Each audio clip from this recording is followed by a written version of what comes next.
Welcome back, 522 on this Friday morning. Time to get our ag news from a big-time Packer backer, Bob Bosold. Yeah, I just found this old rag and I Sure thought you I'd did. put it on this morning. I got to admit, I thought they're going to be good this year, Bob, but the first two games, they're playing a little better than I thought they would. I mean, offensively, you kind of knew what to expect, but defensively, I think they're going to be special. Yeah, I think they are too. And one guy makes that much difference. I think really it's an does. attitude for everybody. Reminds me of a guy named Reggie White. He won 92. Kind of a neat comparison. Remember what Reggie White was paid, though? $17.5 million. Micah Parsons, $188 million? Yes. Yeah. Times have changed. Yes, they have. They sure have, but hopefully they're both going to be winners. Yep. Well, let's take a look at what's going on. A busy Friday today because most grain traders think today's USDA crop production and World Agricultural Supply and Demand estimates will be a little lower than the August report. Dow Jones surveyed 17 grain analysts who feel today's report for corn will come in around 186 bushels an acre, down from the 188.8 bushels estimate in the August report. Now, with harvested acres estimated at 88.7 million, the total harvest would still be a record 16.5 billion bushels, but down from that 16.7 billion of last month. Now, with that bigger corn crop and current demand, our current ending corn stocks would be just over 2 billion bushels. For soybeans in today's report, analysts figure the report will drop yields by 0.3 of a bushel down to 53.3, with the final harvest numbers at 4.27 billion bushels. But the demand numbers for soybeans might be the most anticipated number today, since the Chinese, as we've been telling you, have not yet booked any new crop U.S. soybeans. That report comes out 11 o'clock this morning.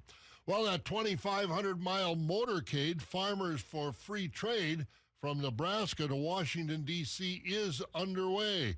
The first stop was in Nebraska, where farmers told elected officials they're on the verge of crisis due to tariffs and the risk posted by volatile export markets and the continued big increases in their input costs. Nebraska farmers told their congressman they have to sell in the world market in order to stay in business. The second stop for the motorcade was in South Dakota. Farmers there pretty much echoed many of the Nebraska comments on tariffs, trade, and input cost.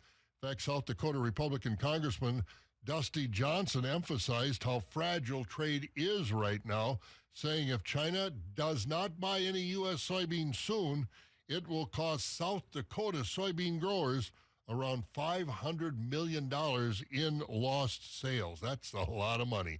The motorcade is scheduled to stop in Wisconsin sometime next week, but no firm date or location has been yet set.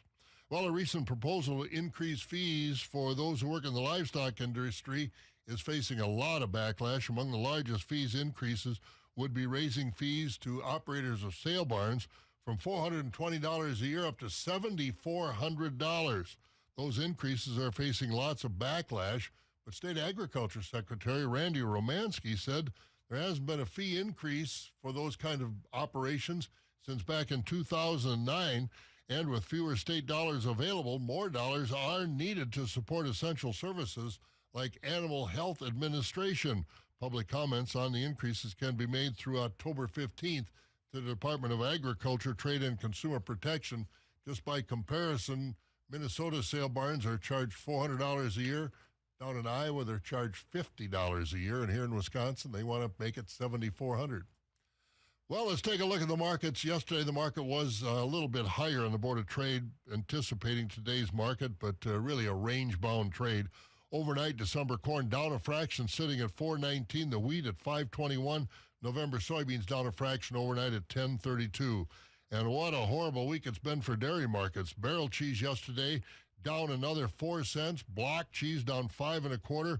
Butter down 3 3/4 cents. Way down to $1.92 3/4. Class 3 futures, pretty much the same story, down all week. September yesterday down another 6 cents at $17.60. October down 24. November at $16.31, down 27. And prices were lower all the way out through July. So that's where we are this morning, Bob. It's a good thing we got the Packers to cheer about because the markets aren't real good right now. Yeah, that's kind of a downer for all the farmers. Yeah, it really is. And Dakota. again, with this weather we've got that Sarah's forecasting, drove around yesterday, lots of hay down. Yep. So they're going to be making hay. starting to chop corn. Let's be safe this weekend if you're out and about. Well, you have a great weekend, Bob. You too. See you next week. Yep.